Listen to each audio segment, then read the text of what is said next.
합독을 하도록 하겠습니다. 강이 에덴에서 흘러나와 동산을 적시고 거기서부터 갈라져 네 그물이 되었으니 첫째 이름은 비손이라 금이 있는 하이드가 온 땅을 둘렀으며 그 땅의 금은 순금이요 그곳에는 에덴 이름과 포마도도 있으며 둘째 땅의 이름은 기혼이라 구스 온 땅을 둘렀고 셋째 땅의 이름은 히데겔이라 아수르 동쪽으로 흘렀으며 넷째 땅은 유브라데더라. 아멘.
옆에 분들과 인사와 교제를 나누시겠습니다. 잘 되고 있습니다. 기도하면 됩니다. 잘 되고 있습니다. 기도하면 됩니다. 우리 하나님의 높고 크신 은혜의 손길이 이 한 주간도 우리 모든 한마음 가족들과 함께해 주시기를 간절히 소망합니다. 프로젝트가 이렇게 안 보이셔서 여러분들이 좀 불편하셨을 겁니다. 이유는 딱 하나입니다. 리모컨이 작동을 안 하는 거라고요. 하나님께서 여러분들이라고 하는 한 영혼 한 영혼 리모컨으로 하나님의 말씀으로 움직이고 계신데, 여러분들이 리모컨이 작동을 안 하듯이 안 움직이시면 하나님께서도 답답하실 수밖에 없습니다. 그래서 오늘 깨달으셔서 하나님 말씀하시면 리모컨인 내가 부지런히 움직여야 되겠구나 라고 결단하시면 다음 주에는 아마 리모컨이 자기의 역할을 하지 않을까. 우리가 일을 안 하면 돌들이 일어나 소리를 지른다고 했으니까 하나님이 돌들이 일어나 소리 지르도록 인간적인 리모컨을 오늘 하루 아마 멈추신 것 같습니다. 에덴에 있는 4대강의 은혜와 축복이 오늘 예배에 참여한 우리 모든 한마음 가족들에게 임하기를 소망합니다. 우리나라에는 한강, 낙동강, 영산강, 금강 이 4대강이 있습니다. 그래서 요즘 4대강 그러면은 여러 가지 장점도 이야기하고 단점도 이야기하는 4대강 개발 사업에 대한 이야기가 논란이 대상 가운데 하나입니다. 근데 중요한 건 이 4대강을 중심으로 해서 우리 한민족의 문화가 생성되기 시작했고, 이 4대강이 과거로부터 한국의 벌판들을 기름지게 만들어줬고 윤택하게 만들어 주었습니다. 이와 마찬가지로 하나님께서 만드신 에덴 동산 안에도 보면 비손이라고 하는, 기온이라고 하고, 힛대갈이라고 하고, 또 유브라데라고 하는 이 4개의 강이 동서남북으로 흘렀습니다. 그래서 이 4개의 강이 4대강이 에덴 동산을 더욱더 아름다운 동산으로 만들었던 것입니다. 네, 오늘은 이 4대강에 대한 하나님의 마음, 하나님의 음성을 함께 들으며 믿음을 다시 한번 생각해 보는 시간을 갖도록 하겠습니다. 첫째로 성경을 읽어보면 역사의 강을 건너온 사람들의 이야기가 참 많이 기록되어져 있습니다. 강이라는 것이 무엇입니까? 강은 지리적으로 볼 때도 매우 중요합니다. 고대 국가들이 대부분 큰 산맥이나 아니면 큰 강을 사이에 두고 국경을 형성하고 있습니다. 우리나라도 보면 도난강과 압록강을 경계로 소련과 중국과 국가 경계를 이루고 있지 않습니까? 또한 강은 인류 발전에 매우 중요한 역할을 감당해온 것이 사실입니다. 인류의 문화와 역사를 찬란하게 꽃피웠던 무수한 사건들이 크고 거대한 강을 끼고 시작되었습니다. 그 신뢰가 나일강을 끼고 있는 애국 문화가 있었고, 유프라테스 강을 끼고 생겨난 바벨론 문화가 있고, 인더스강과 겐지스강에서 일어난 인도 문화가 있고, 황하강에서 꽃피웠던 중국 문화가 있습니다. 그래서 세계의 4대강 하면 이 4개의 강을 일컫고, 이 4개의 강에서 일어난 문화가 인류 문명의 4대 문명 발생이다라고 이야기를 합니다. 그렇기 때문에 사람이 강을 건넌다라는 것은 일정한 경계선을 뛰어넘어서 다른 문화로 나아간다는 의미가 담겨져 있습니다. 그래, 이 강을 건넌다라는 것, 그만큼 개인이나 민족의 역사에 시대하게 크게 영향을 끼치왔다라는 것을 우리가 인정할 수밖에 없습니다. 이스라엘 백성들을 가리켜서 다음과 같이 부릅니다. 때로는 요즘은 이스라엘 사람들을 유대인으로 합니다. 과거에는 이스라엘 백성들을 가리켜서 히브리인들 했습니다. 히브리인이라는 뜻은 다른 것이 아닙니다. 야곱과 요셉 가족이 나일강을 건너서 애굽 땅으로 들어온 사람들이라는 뜻이 바로 히브리인입니다. 더 쉽게 표현하면 강을 건너온 사람들, 이것이 바로 히브리라고 하는 이름의 뜻입니다. 그래서 성경의 몇 사람을 좀 살펴보면, 먼저 아브라함은 믿음으로 바로 이 강을 건너온 사람입니다. 아브라함은 하나님의 말씀에 순종하여 강을 건넜습니다. 하나님을 향한 믿음으로 소망을 갖고 갈 바를 알지 못했지만 이 강을 건넌 사람이 바로 아브라함입니다.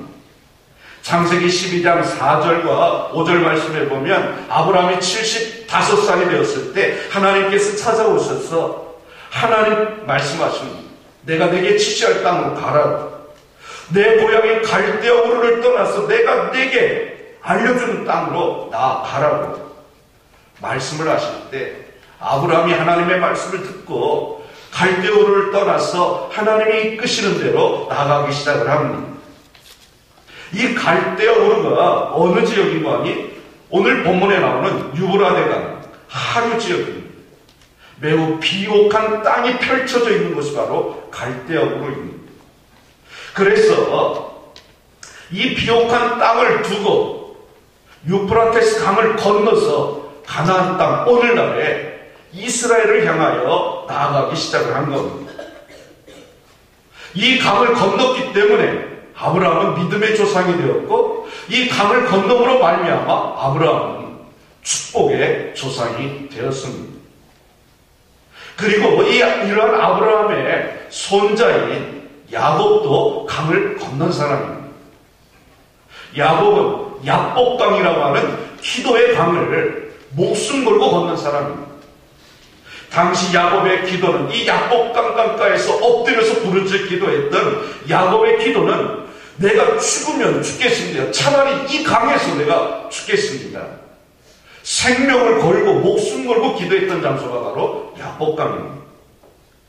그리고 이 강에서 기도하는 야곱은 자기의 모든 가족들을 일단 먼저 강을 건너가게 만들고 자기 혼자 남아서 처절하게 하나님 앞에 간청하고 또 통회하고 자복하며 지나온 삶 속에서 실수하고 잘못하고 아버지를 속이고 형을 속이고 수없이 많은 사람들을 속이며 살아왔던 자신의 인생을 통회하고 자복하는 그러한 기도했던 장소가 바로 이 야복강입니다. 그렇기 때문에 하나님께서는 이런 야곱의 생명을 걸고 목숨을 건 결사적인 기도를 들어주셔서 야복강을 건넜을 때 야곱을 살 수 있게끔 만들어 주셨습니다. 이 야복강을 건너므로 말미암아 야곱은 가나안 땅에 안전하게 들어가게 된 것입니다. 그 다음 모세라는 사람, 모세는 홍해를 육지와 같이 건넜고 여호수아와 그를 따랐던 이스라엘 백성들은 요단강을 건넌 사람들입니다. 이때에 제사장들은 어깨에 하나님을 상징하는 법궤를 메고 백성들은 하나님의 뜻에 순종하여 제사장들의 뒤를 따라서 홍해 바다로 들어갔고 요단강으로 들어가기 시작을 했습니다. 그 순간 홍해가 갈라지고 요단강이 갈라지고 가나안 땅으로 들어갈 수 있는 길이 열린 것입니다. 그래 저들은 꿈에도 그렸던 가나안 복지, 하나님이 약속하시고 하나님이 예비해 두신 참된 자유와 참된 안식과 참된 평안이 기다리고 있던 그 가나안으로 들어가게 된 것입니다. 이처럼 구약 성경을 읽어보면 강을 건넌 사람들의 이야기가 심심치 않게 기록되어져 있습니다. 여러분은 지금 어느 강을 건너셨습니까? 우리들은 장차 죽음이라고 하는 요단강을 건너서 새하늘 새 땅, 즉 새로운 예루살렘, 모든 사람들이 꿈꾸는 천국으로 들어가야 될 사람들입니다. 이 영적인 요단강, 우리가 살아갈 영원한 나라가 낙원이 펼쳐져 있는 곳이 바로 영적인 요단강변입니다. 여러분, 이렇게 강을 건넌다라는 것은 개인이든 국가든 새로운 역사가 새롭게 쓰여진다라는 이야기입니다. 그러므로 강가에 서서 강가 언덕 뚝방에 서가지고 내가 강을 건널까 말까 주저하는 개인, 망설이는 그러한 국가는 결코 새 역사를 써내려갈 수가 없습니다. 강가 언덕에 서서 넘어야 되나 말아야 되나 재보고 생각해보고, 그리고 두려웠다가 또 안 믿음이 있다가, 이런 사람들은 강한 바람에 요동하는 파도에 스스로 떠밀려 내려갔어. 떠내려가는 자가 되고 말 것입니다. 왜 그러느냐? 역사라고 하는 흘러가는 강은 제자리에 머물러 있는 법이 결단코 없습니다. 사람들이 강을 건너든 안 건너든 이 역사라고 하는 강은 흘러가게 되어 있습니다. 그래서 한번 흐르는 강물에 내가 들어가서 발을 씻고 나오면 다시는 그 강에 그 물이 흘러가지 않습니다. 왜? 위에서부터 새로운 강물이 흘러 내려와 그 자리를 채우기 때문에 그렇습니다. 죽은 물고기는 흐르는 물에 그냥 떠내려갑니다. 아무리 가장 큰 포유류라고 하는 거대한 고래도 죽으면 이 역사의 강물에 그냥 떠내려갈 뿐입니다. 그러나 아주 작은 피라미 송사리라 할지라도 생명이 있으면 이 강을 거슬러 올라가게 되어 있습니다. 이처럼 우리들은 우리의 앞길을 가로막고 있는 인생의 강들을 믿음으로 건너가야만 됩니다. 그래야 우리는 꿈을 이룰 수 있고, 그래야 하나님께서 내게 맡겨주신 이 귀한 사명을 감당해낼 수 있는 겁니다. 사랑하는 성도 여러분, 하나님 앞에 엎드려 기도하며 믿음을 가지고 내 인생의 강들을 과감하게 뛰어넘는 이 강을 건너가는 여러분들 되시기를 주의 이름으로 축원합니다. 그럼 두 번째로 에덴 동산 안에 4개의 강이 흘러갔습니다. 이것을 가리켜 4대 강이다. 그렇게 하고 4대 강의 은혜, 4대 강의 축복이라고 이야기할 수 있습니다. 첫 번째 강은 비손강이라고 하겠습니다. 비손강은 그 이름이 충만하다라는 뜻입니다.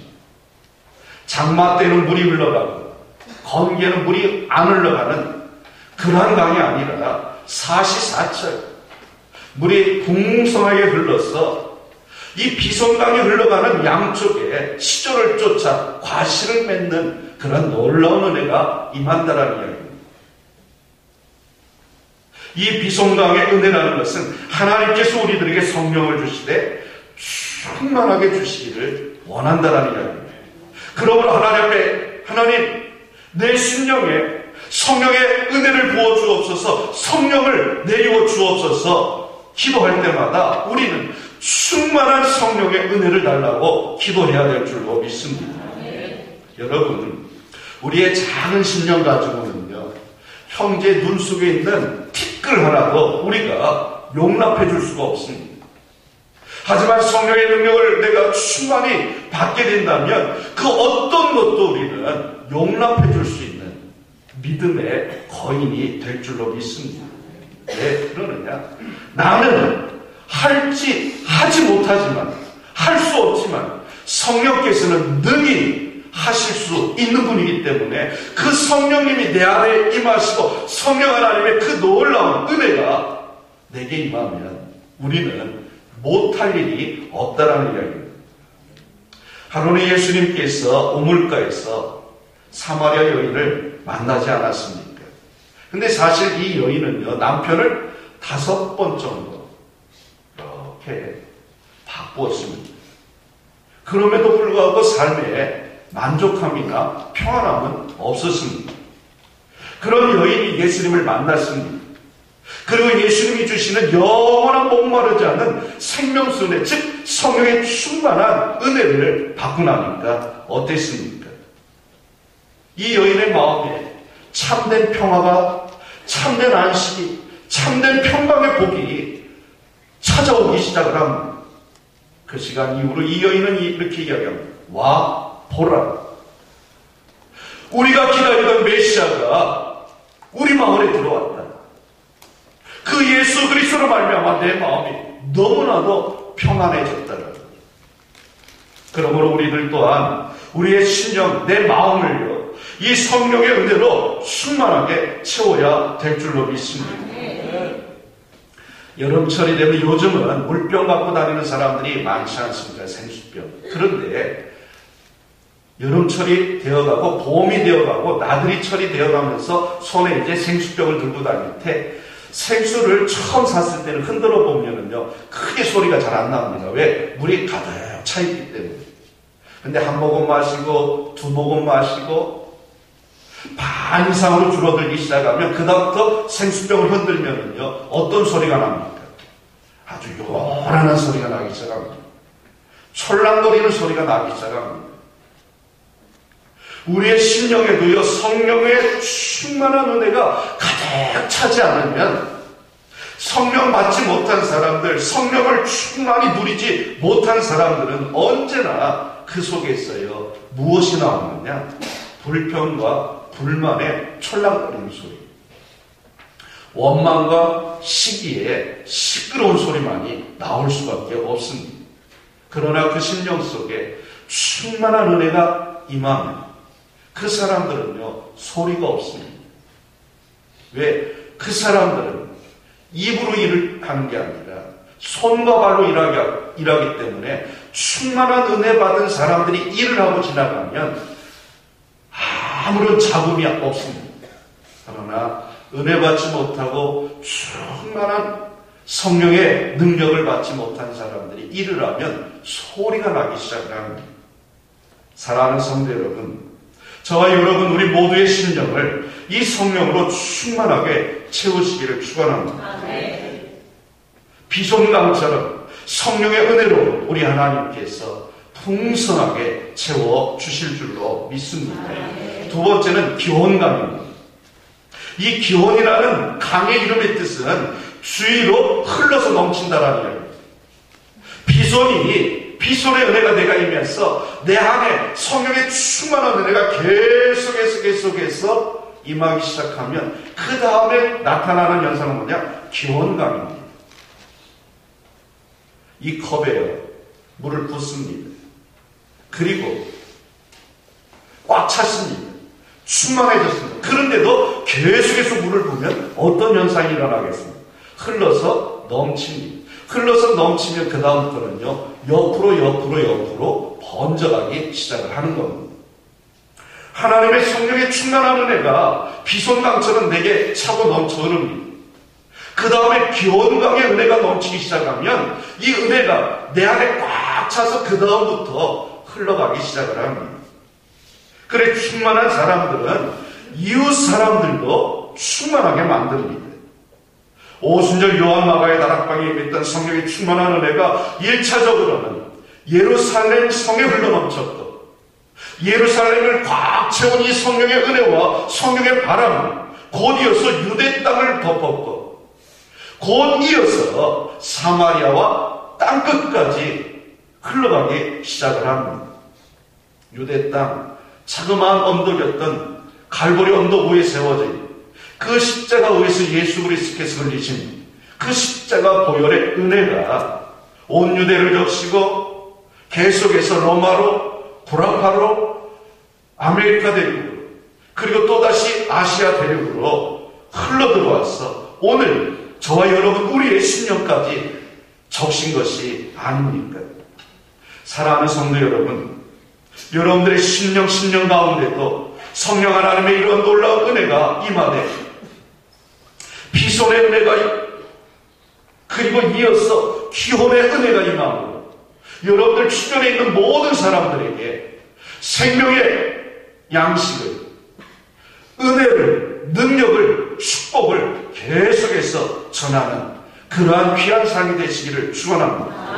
그 순간 여러분들의 마음에 기쁨이 넘쳐서 찬양이 흘러나오고 여러분들의 입술이 열려서 간증이 넘칠 때마다 전도가 나타나고 여러분들이 너무나도 하나님의 은혜를 충만하게 받아서 여러분들의 가슴 속에 영혼 속에 하나님을 향한 구구절절한 간절한 사랑이 넘치면 그것이 곧 기도로 나오고 감사가 넘쳐서 기쁨의 눈물이 흐르게 되시기를 간절히 축원합니다. 세 번째 흐르는 강 힛대겔입니다. 힛대겔강이 흘러가는데 이 힛대겔이라는 이름의 뜻은요 급격하게 흐른다라는 이야기입니다. 충만한 자는요 넘쳐 흐를 뿐만이 아니라 흘러가다가 절벽을 만나면 갑자기 뚝 떨어집니다. 계곡을 만나면 쏜살같이 흘러내려 갑니다.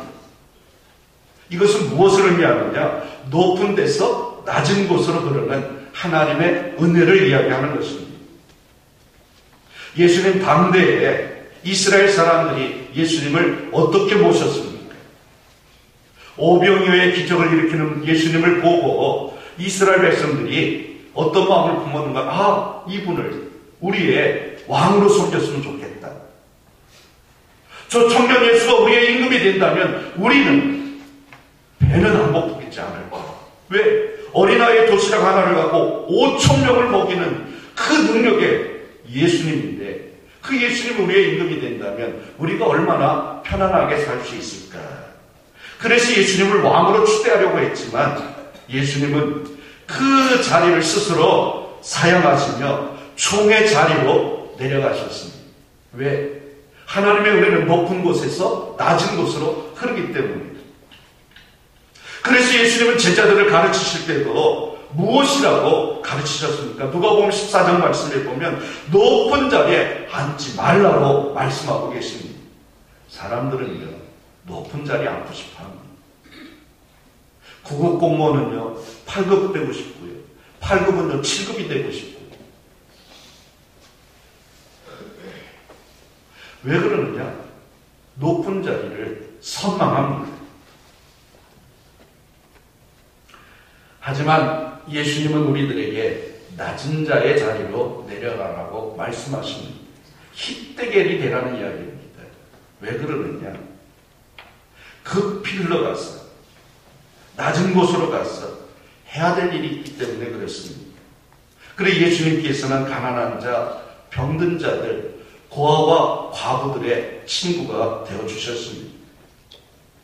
그리고 우리들에게도 힛데겔의 은혜를 베푸시면서 낮은 곳으로 스며들어가라 이야기하고 계십니다. 여러분들의 심령 속에 임한 예수의 십자가 보혈의 사랑과 그 크신 은혜가 세상을 휘감고 돌고 돌아서 죽어가는 모든 이들을 살리고 구원하시기를 주님의 이름으로 간절히 축원합니다. 마지막 네 번째는 유브라데 강입니다. 이 유브라데라는 뜻은 다른 것이 아니고 진선진리입니다.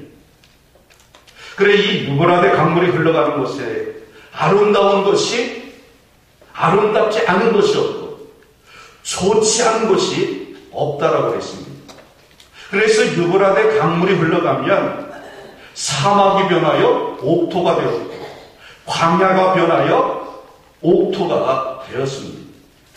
그렇듯이 유브라데의 은혜를 입은 성도들이 있는 것이 바로 언제나 천국이 돼야 될 줄로 믿습니다. 여러분들이 있는데 정말 하나님의 은혜가 성령의 충만한 은혜가 넘치는 내가 있는데 그것이요 지옥으로 변한다면 그거는 문제가 있는 것입니다. 그 지옥이 문제가 아니라 나에게 문제가 있다는 겁니다. 왜? 하나님의 은혜가 내게 충만한데 내가 있는 곳이 지옥과 같다면 그건 나에게 문제가 있습니다. 어둠이 있고요 빛이 있습니다. 그러면 이 어둠이 빛을 이길까요? 아니면 빛이 어둠을 물리치고 그 어둠 속에 있었던 모든 것을 환하게 비칠까요? 어둠은요 빛을 이길래야 이길 수가 없습니다. 빛이 있으면요 어둠은 자연스럽게 물러가야 됩니다. 성령의 충만한 은혜, 이 유브라데의 은혜가 내게 있는데 그런 내가 있는 곳이요 천국이 돼야 되고 그런 내가 있는 것이요 밝아야 되고 그런 내가 있는 곳에 하나님의 은혜가 풍성하게 나타나야 되는 겁니다. 그래서 바울과 실라가 빌립보 감옥 얼마나 쓸쓸하고 얼마나 차갑고 얼마나 냉랭한 곳입니까? 그런데 그런 곳에서 바울과 실라가 들어가니까 그곳이 어떻게 됐습니까? 가둬놓은 장소가 문이 열려져서 스스로 나올 수 있는 장소로 변하지 않았습니까? 여러분들의 이 믿음이 세상 삶에 지친 영혼들을 자유케 하는 힘이 있기를 주의 이름으로 축원합니다. 사랑하는 성도 여러분, 항상 주님과 함께 동행하며 살아가시길 축원합니다. 주님과 함께 동행함으로 주님이 주시는 충만한 은혜로, 또한 주님이 주시는 그 놀라운 능력으로 세상을 변화시킬 수 있는 우리 한마음 가족들이 되시기를 축원합니다. 우리 한마음 가족 한 분 한 분 모두가 에덴 동산 안에 있었던 이 4대 강의 은혜와 능력을 받아서 하나님의 거룩하시고 온전한 뜻을 이루시기를 축원합니다. 비성강처럼 성령의 충만한 은혜가 여러분들의 있기를 소망합니다. 기온강과 같이 하나님의 은혜를 모든 사람들에게 흘러서 내려보내시기를 축원합니다. 희대결처럼 낮은 곳으로 나아가는 우리 한마음 가족들 되시기를 축원합니다. 그래 결국 유브라데처럼 죽어가는 영혼을 살려내고 사막을 옥토로 변화시키고 삭막한 마음, 삭막한 그런 삶의 환경을 지상천국으로 만들어내는 우리 모든 한마음 가족들이 되시기를 축원합니다. 기도하겠습니다. 살아계신 하나님 감사합니다. 오늘 4대강의 은혜가 무엇인지, 왜 하나님께서는 에덴 동산에 이 4대강을 두셨는지 말씀을 통하여 다시 한번 깨닫습니다. 성령의 충만한 은혜를 베풀어 주옵소서. 비손의 은혜를 베풀어 주셔서 기온처럼 나누고 베풀게 하시고 희대길처럼 낮은 곳으로 내려가 저들에게 죽어가는 영혼들을 살려내고 유버라데처럼 사막을 옥토로 광야를 축복의 땅으로 변화시키는 우리 모든 한마음 가족들이 되게 도와 주옵소서. 한마음 가족들이 나가는 곳곳마다 지상 천국이 이루어지고 하나님의 영광만이 나타나게 도와 주옵소서. 예수님 거룩하신 이름으로 축복하며 기도 올리옵나이다. 아멘.